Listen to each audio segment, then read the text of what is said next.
Here we go. Hi. Okay. This is a regularly scheduled meeting and the last regularly scheduled meeting of the Administrative Committee for the County of Washington in our beautiful state of Wisconsin. I'd like to call this meeting to order.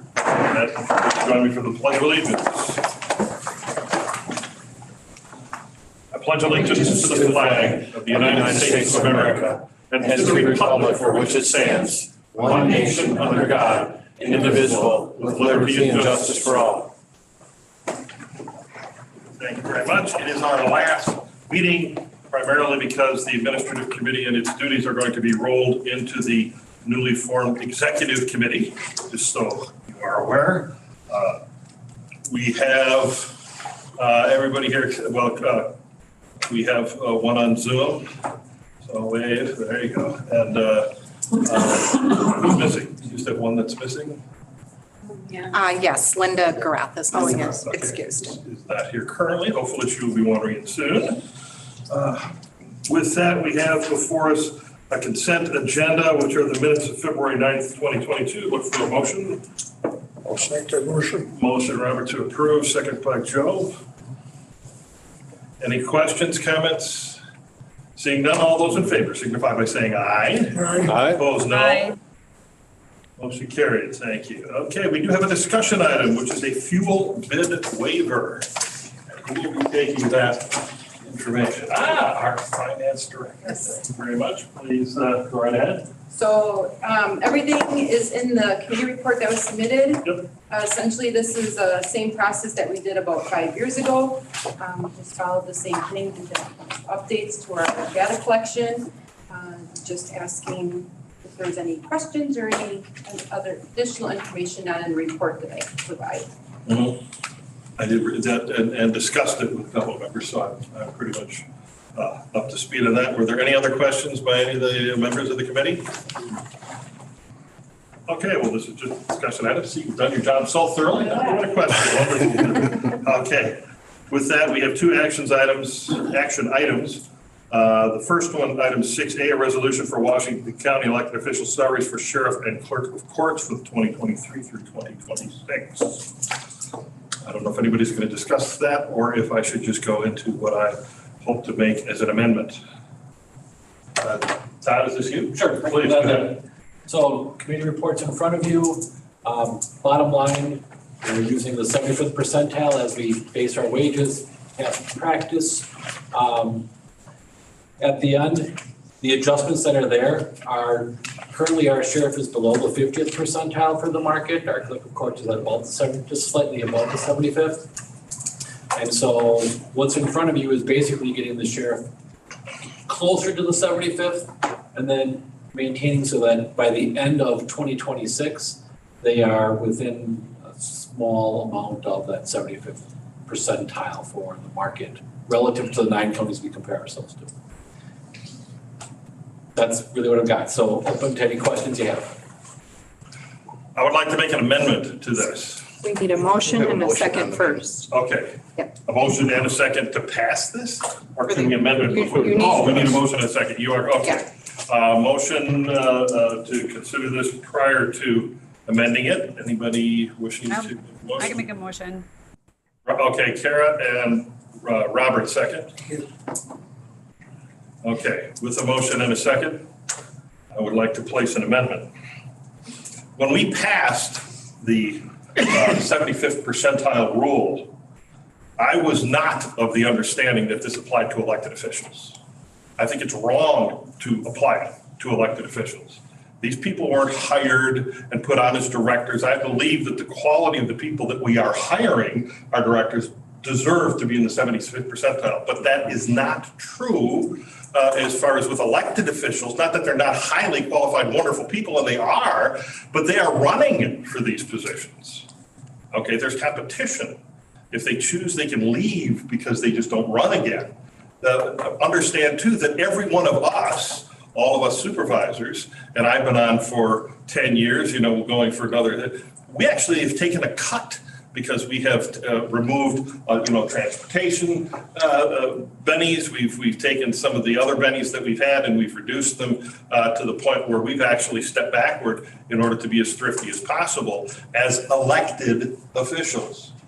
And now we're taking our elected officials and promising they're going to be in the 75th percentile. You're talking to a mayor who makes $8,000 a year. Okay, you don't run on these specifically to get the absolute best salary. That's not that the salary shouldn't be competitive and commensurate with the market, but to guarantee this, that is not what I signed up for when I voted for the 75th percentile. It is not for elected officials, and we are making an egregious error by moving forward with this from my perspective and tying this to it. This is for employees, and I'm talking about people who don't stand for election. Okay? That's why I'm saying, I'm not saying, what I am saying is we should not set that as precedent. What we should do is we should carefully consider what we have and make sure that we're competitive enough to get quality people to run for the positions that they're looking for. Okay? And also, let's look at what's happening in the marketplace. Okay, right now, we do have a lot of people hurting for certain. Okay, their wages aren't keeping up with inflation. Their wages aren't guaranteed to go up whatever we're going to vote for, keep them in a 75th percentile of positions that they hold, whatever they are. A supermarket worker, a postal worker, anything. There are no guarantees like that. And we're going to do that for elected officials. I think that sets an incredibly bad precedent. And it really doesn't look good.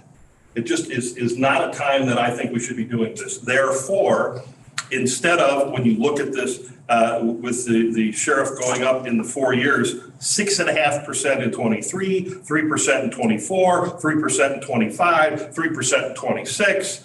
The clerk of courts going up 2.5 in 23, 2.5 in 24, and then up to 3 in 25 and 26. I don't necessarily know that that's something that I can, well, I know I won't back it. And so what I would like to do, and then coming out of this committee, this is what would go in front of the county board. I think that what we should be doing, which I honestly believe is more than generous, okay, because we do want to be competitive, is go 2.5% straight across for both positions for, each year for the 4 years. That is what I am requesting be the amendment, and I would be very interested in the feelings of the other 3 members of this committee. I think we would be sending the right message to the county board, and I'm sure a number of your compatriots on the county board would agree with this. I can't believe anybody who voted for that 75% thought that that would extend to elected officials. I certainly didn't, and we're elected officials, and it certainly didn't extend to us. So there you go. Can I ask a question? Why is the first year for the sheriff? I mean, Marty does a great job, but why is it 6.5? So again, when I gather up the data, I take a look at our 9 comparable counties. And then I look at what is, in this case, I looked at what the 75th percentile was, as well as what the 50th percentile was. Our sheriff is making below the 50th percentile. So to move him up closer to that 75th, what was in there was a larger bump the first year, and then maintaining that 3% going forward, so that although he would continue to be underneath that 75th percentile, even at the end, he would be very close at the end to being at that 75th percentile, based on the comparables. But it was jumping more the first year, and then leveling it out going forward the next couple of years. That was the thought process. And that would equate to an income of $123,000 in 2023 to $134,000 or over $10,000 at the end of 2026. So if you want to put dollar amounts to it, it's a significant dollar amount jump. And I'm not against paying more, but again, given the circumstances of what's going on in this country and the fact that we would be setting a precedent of elected officials being in that top 25%, I do not believe was in the spirit of what we voted for. So I'm not saying no raise, I'm just saying let's let cooler heads prevail. Chairman Wallach, we really should have a second on the amendment before we get into the discussion. I would second that. Okay. I would second that. So just so we're following Robert's No, rules that's fine. appropriately, okay. Okay, I have a couple things I want to talk about. We talked about this at length when we went to county executive too, and making certain that we have a salary out there that attracts the appropriate people. You know, we don't want to undersell the position and have who knows who that's popular in a community come in and run for a position. We want to be able to attract good people. I think the same case with this, even though, you know, that 6.5 stands out, we're looking at better than 7% inflation right now. So it actually is below what the inflationary rate is. So I understand where you're coming from, but I think we need to have commensurate salaries for our elected officials so that we do attract good people. We got great people now, but they're not gonna be here forever, right? So we need to make certain that when we do, you know, there's a reason Washington County is #1 in quality of life.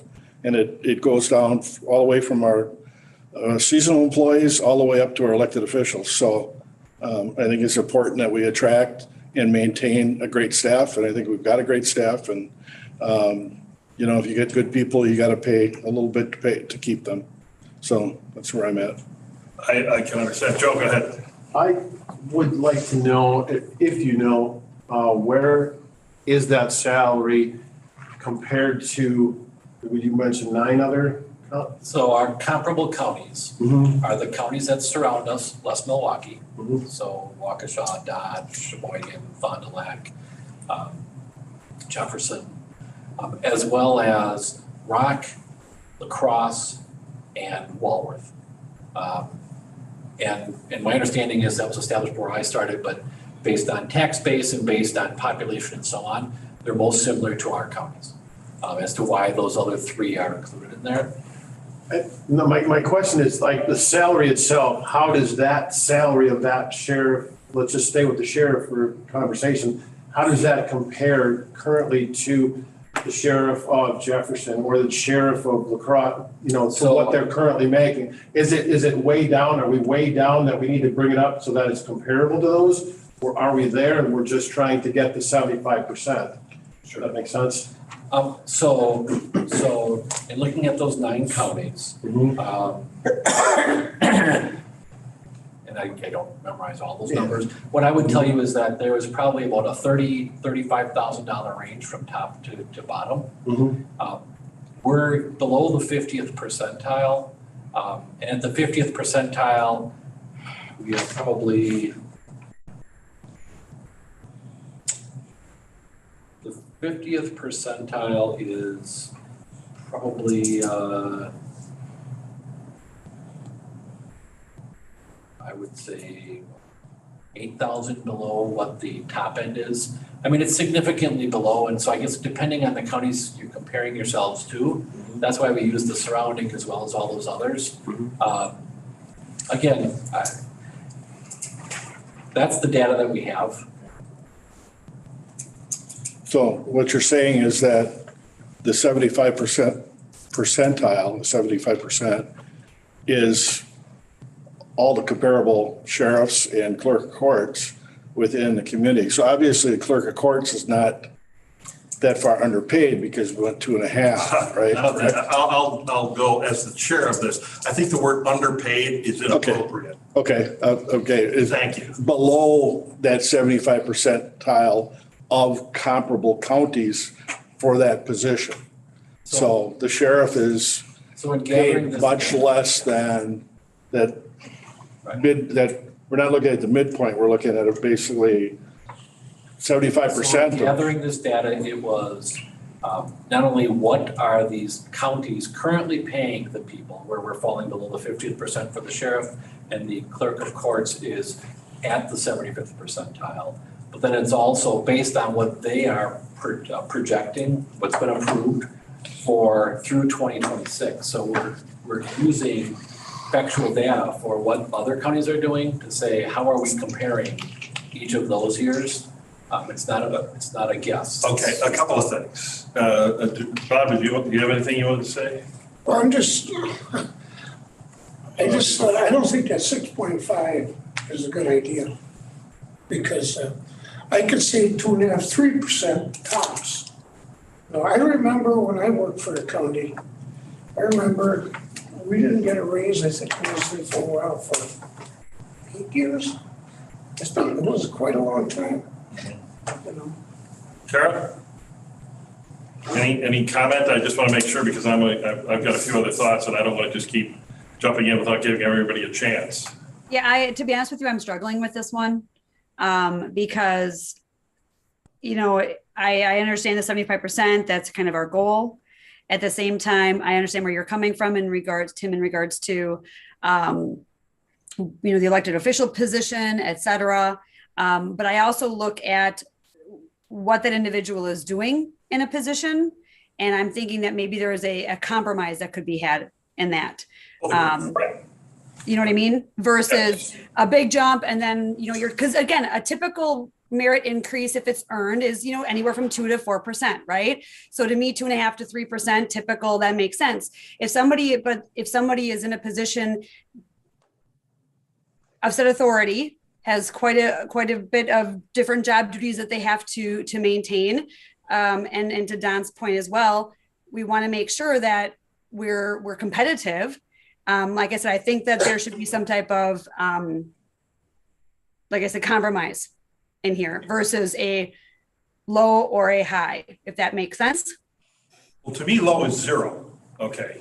Well, to me, if it's a deserved merit, 2.5% is just your typical.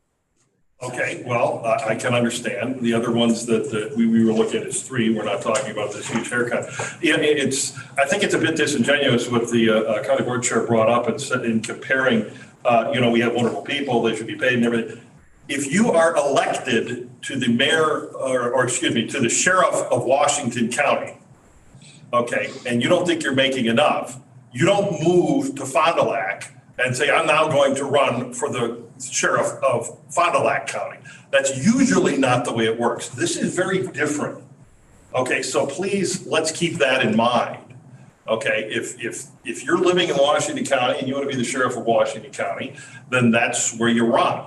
Okay, and we're talking 2.5% per year, guaranteed, locked in stone. That's 10% over 4 years. So please understand that we're looking at a little bit, and I would imagine it's 2.5% of what you're earning. So there is a multiplier there. It's not 10% from your base wage. Okay, it's 2.5% of what you earn, and then you earn a little more, and you get 2.5% of that. So it's actually more than 10%.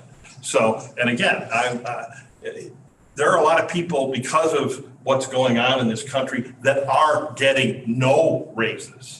Okay, in their positions if they're locked in. So we've seen some wage inflation up until this point, but because of what's happening right now, you know, at least when I'm reading, it ain't happening as much anymore. Go ahead, Todd. Supervisor Guzzi talked about merit, and I just wanted to make sure everybody's aware that as elected officials, there is not a merit component. Correct.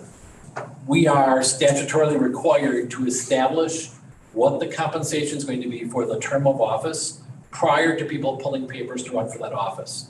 And so this is really just establishing what we are recommending those positions should pay. And then certainly based on the committee. I just wanted to make sure you understood it wasn't a merit situation. It was establishing those wages statutorily. When Sheriff Schultes ran for that position, he knew what the wage was going to be. Okay, and now we're looking at a raise, and I understand that. But it's not like, gee, I'll just go and be sheriff somewhere else. That's not how this works. Elected positions and the mindset you have as an elected official, especially a full-time elected official, is different than the directors that we have in our departments, where it is competitive. And that's why we set up the 75th percentile. And I agreed with it and I voted for it. I think it was important to make sure that we have high-quality individuals. But I really don't think that making, you know, the difference between $6,000 or $8,000 when you're talking well over $100,000, $130,000, it's going to make a difference that somebody's going to move to a different county because they want it. That doesn't happen. So again, what I'm trying to do is make this such that we are giving raises, we're guaranteeing raises to individuals. And like Director Scott said, not necessarily based on merit, because that's not how the system works for elected officials. This, I really believe, is an important thing to look at. I just am very interested in making sure that the people, the voters, the taxpayers of this county, when this hits and looks out at, oh boy, these guys are guaranteeing all these elected officials big raises. And wrong message. The fact that we're guaranteeing them any real increase, it is going to, I believe, be met with some scorn. I'm willing to definitely put up with that, especially when you consider the clerk of courts. You're saying she's already at the 75th percentile, and I'm saying, 2.5% is not a bad number. Yes, it's below 7%, and I agree with the county chair there. Okay, who else is guaranteed 6.3 or 7%? I don't know of any. I'm not. I don't think you are. I don't think you are. Nobody is having that kind of a guarantee right now. The inflation fiend is biting all of us. And that's something that we're going to have to live with until we can get that under control. And we're not in a position, given the fact that everybody's going to be hurting, that we should be taking elected officials and making sure that they're absolutely whole when we've got 136,000 other people that are going to be looking at us kind of funny. So anyway, there is a motion. A second, please speak to the amendment. Anybody else would like to, you're more than welcome to.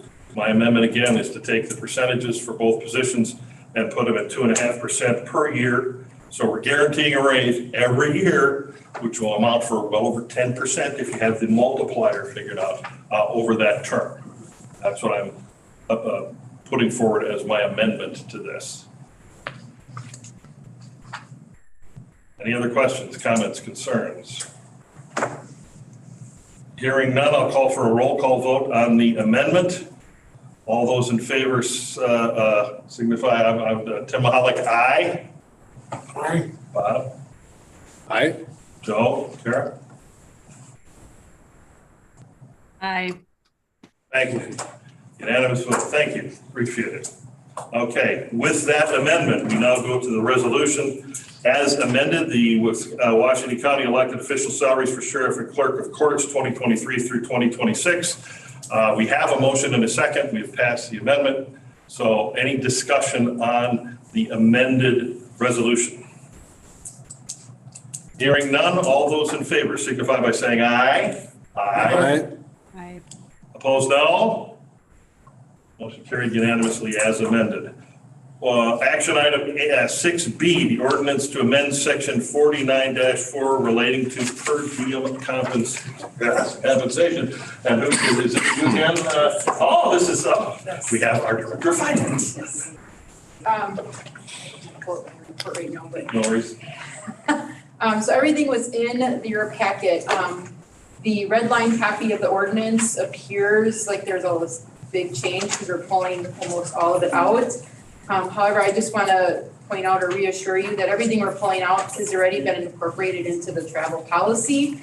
It's just the ordinance was a redundancy. I didn't realize that we had in place.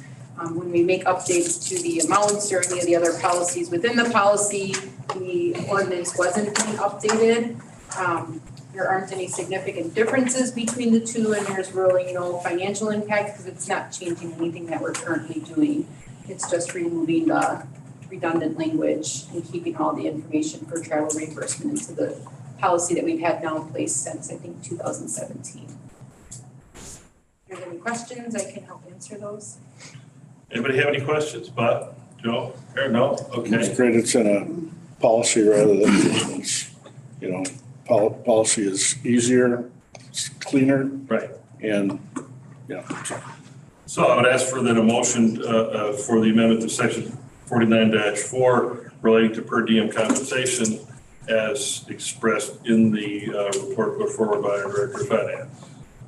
I'll make that motion. Okay, Bob to make the motion, Joe second. Any further discussion? Hearing none, all those in favor signify by saying aye. Aye. Opposed, no. Thank you very much. We stand adjourned. Yeah, question. Till the feed. Mary? But, most companies are the county executive. Sorry.